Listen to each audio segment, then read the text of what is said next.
We're back! And this time, sobrang espesyal ng putahin natin. At mga idol, ang guest natin, kaya okay lang. Indong. I will, Chef! I will! Ito ang roasted prime rib and earth mashed kamote. Wow! Simulan natin. Sige. Okay, Gardo. So, ito yon. Ito yung prime rib. Yes. At ito, tinanggal ko yung pinaka-fat at laman na lang po siya. Ba't pala tinatali, Chef? Para hindi makawala. Ah!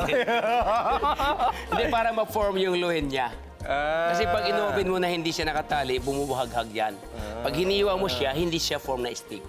So parang kalat-kalat yung itsura niya, hindi Oo. presentable. Hindi presentable. Tama yun. Parang ganyan. Parang ganyan. Buong buo. Okay. Lagyan natin ng salt. So like yung paglalagay natin Yes. ng salt, ganyan na lang. White Parang pepper. Pwede rin. Opo. ganyan tansya na lang Tansya tayo. oo. Ang tansya naman, pagka yung sa tagal mo na, of course, 40 years na ako ngayon sa pagluluto, so hindi ko na kailangan yung tinatakal. Oo. Eh kasi yung iba, Chef, di ba, mamaya sabi mo, tansya-tansya lang. Pag tansya nila, Maalat pala. nalilibang eh, di ba? Oo, Panay ang oo. ganun, di ba? Ayun lang. Oo. Yun lang. Mahirap nang ikambyo Oh, kapag lalo maalat pag na, nakita di ka ba? ng gwapo, di ba? Yan ang gusto ko sa'yo, Chef eh. Siyempre. Kailan ba yung next guesting ko dito? Ikaw eh. Pwede ba kahit hindi prime rib? O pwede ba kahit tadyang ng Batangas beef? Tenderloin, o kaya O sirloin. ordinaryong beef ribs kaya- lang? Nako, Warehouse. pwedeng pork rib, di ba? Prime beef rib ito, eh. Pwedeng pork rib, pwedeng lamb rib. Pwedeng goat rib, pwede po. Pero ang forma niya ganyan din. Crown, Chicken rib, Chef, pwede? pwede chicken rib. Medyo maliliit yung ribs. Di ba? Pero may ribs pa rin eh. Meron, no? oo. Hindi nga lang siya prime malamang kasi di ba? Picho, parang hindi masarap na party ng manok Parang yun. na-shock ako doon. Bland yun eh, di ba? Tama ka, binigyan mo ko ng idea. Gagawa ko ng manok Kasi na may minsan, rib. Chef, ganun din ginagawa ko eh. Minsan yung mga parang sa kaldereta, di ba? Pwede natin gawing kaldereta. Oo nga Manok, naman. di ba? Tama yun. So hindi ako masyado nag-i-stick doon sa ano. Talaga? Kaya gustong-gusto nga kitang makilala, Chef. Talaga? Alam mo naman, iba yung bilib ko sa'yo eh. Talaga? Oo. Ano, papanood mo na pala ako? Nung bata pa ako, si Walk With Yan ang pinapanood ko. Ngayon, nandiyan ka na, ikaw na panonoodin ko ngayon. Thank you. Walk with At Chef. baka sa mga hindi nakakaalam, meron nung school si Chef. Yun. Saan nga pala located Ayun, yung school sa mo, Chef? GMA Cavite. GMA to GMA. GMA Cavite. So, Yes. yung malapit ho sa Cavite dyan at gusto niyo mag-aaral ng pagluluto, Nako, talaga naman. yan, eskwelahan ni Chef Boy. Kaya nga, laging fully booked dahil ina-announce mo eh. At kapag naman natuto na kayong magluto doon at Yes. gusto niyo kumain ng masarap, Yes. dadayuhin niyo naman yung restaurant ni Chef Boy. Ayun na. Located naman to sa Imos sa Sa Anabo. may Imos. Anabo, yes. Alright. Ito na, si Gardo? O Gardo na lang, kasi bata pa naman ikaw eh. Pagka Mang Gardo, parang... Babrown lang natin yung ating beef. Kumbaga, i-serve natin. Celery. Chef Boy, may katanungan tayo, Chef. papatanong lang po, paano po bang tamang pagpili ng karne pag bibili po tayo? Ay, katulad kanina kung napapansin mo yan, oh, mapula, hindi maputla, hindi maitim. Dapat ay mapula ang karne, pinkless. Katulad ng kulay ko. Pinkless po, para sariwa. Huwag kang bumili na maitim na, alam mo na yon. Ibig Pero sabihin like ko, Chef Boy, nadadaya rin ba nila yung sa karne? Oo, Like yung pinapupula? mayroon. Parang meron ba tayong ibang way para malaman natin kung sariwa yung karne? Yan, pag hinaplos mo ng gano'n ng karne, pag ginano mo, Pisil-pisil. at malagkit, ibig sabihin, at saka inamoy ko po yun. Dapat mabango pa. Alam mo naman yung sariwa, di ba? Alright. Okay. Yes, ito naman yung tinatawag na merpwa, sibuyas Merpwa? at merpwa. Merpwa. Sa French tawag merpwa, pero ang tawag nila sa Tagalog, tinadtad lang na gulay. Pinagaganda lang, merpwa. Parang yung sa... Ano Yes? po yung sinabi nyo? Merpwa? Ano Merpwa. po yun? Ang merpwa, M-I-R-E, das, P-O-I-X. Kung basahin mo, merpwex. But in terms sa, ang tawag sa French is merpwa. Merpwa. Yon, ang ibig sabihin noon ay tinadtad na carrots, celery, at sibuyas. Yun lang. Inaano lang. Maganda lang ang tawag sa French, ika nga. Yes, tama yan. Okay, Gardo, ilagay natin Yes. dito sa oven. Safe dish. Yan, tama. Oven. Natututo na ako, safety. ha? Tama Oven po yan. safe dish. Mabuti mga bata, ano may memory. At ipapatong natin dyan. Ganyan lang. Yun. Yes. Right? At pagkatapos, lalagyan lang natin ng konting tubig lang. Chef Boy, Yes, tanong po. po ulit.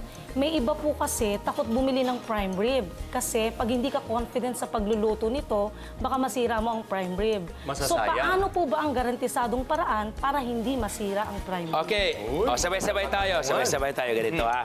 Okay, lagay ko lang ito para makita nyo na prime rib. Ayan. Ganyan ang kamay natin. Kaliwa. Kaliwa. Ganyan. Ha? Para ma-determine natin na anong the doneness of the beef. Dito ma-determine. Kasi pag nagluluto tayo, tinatanong natin, Sir, what would you like the doneness of your beef? It is a medium rare. Ayan, sa ilalim, ha? Ganyan. Medium rare ito ko. Iba na din yan siya. Medium rare, ha? Eto yan. Oh. Then, pangalawa, medium. Medium. Matigas, di ba? Malambot na matigas. Pag tinatouch mo doon, pareho yan. Medium well. Medium well. Yun. Then, well done. Di ba, ang tigas? Ganun po. Nilagyan natin ng water. Ganun pala yung kita Tubig mo lang. nga naman, Chef. Nadagdagan na naman ang kaalaman ko ngayon. Ayan. Okay. Ayan. Ricardo, Ready na. pagkabuksan po. Yes, lagyan natin Yep. sa oven. Yan. Yun. Katapos ilipat, ilalagay ngayon sa Yes. Ngayon, depende po yun sa binanggit ko kanina, the doneness of the beef. Mayroong gustong medium rare at mayroon naman gustong well done. At mayroon naman gustong medium well. So, ang tama pong luto para safe ka, lalo pag mamaya pa yung party, medium ka lang. gitna. Gitna, medium ka lang. Kasi pagka sinabing mamaya pang kakain at well done na, matigas na. So, andyan na natin yan, mga in about 25 to 30 minutes pag medium sa oven. And then, anong temperature niya? This is 210 degrees o Celsius Fahrenheit, degrees Celsius or 250 degrees Fahrenheit Tapos for 25 for or 20 30 to 30 minutes. minutes. Habang nasa oven natin, ang ating beef, gagawa tayo ng mashed na kamote. Ah, hindi potato ha? Hindi, kamote. Kamote. Wow. So, lalagyan natin ng butter. Ayan. Lagyan natin ng milk. Ang gusto ko sa ating sweet potato, medyo hindi masyadong malapot. Sweet Basil? salt, Salt. and pepper. Wow, let's do it. Yes. Ganyan? Okay. Ayan na. Mr. Gardo, buksan natin. Yes. Ay, nakalipas ng isang oras. Ito na po yun. Yan ang magiging itsura niya. Yes. Well done. I love well done. Oh, wow. Yes! Mainit ha, mainit ha. Yan. Okay. Okay, sa gitna lang. Wow. One. Ganda ng kulay, di ba? Goes with red wine, Chef. With red wine, that's right. Tama ka dyan. I love this. I love this.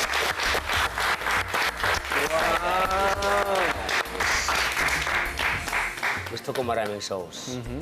Ayan. Pataob mo, pataob. Yan na, yung pamatay.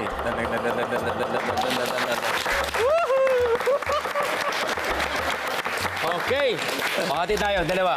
So, ping, ping, ping, ping, ping, ping, ping, ping, ping, ping, ping, ping, ping, ping. Galing! Here it is. Roasted prime rib and herbs mashed kamote. Kain na na! Woo! Medyo well done, that's okay.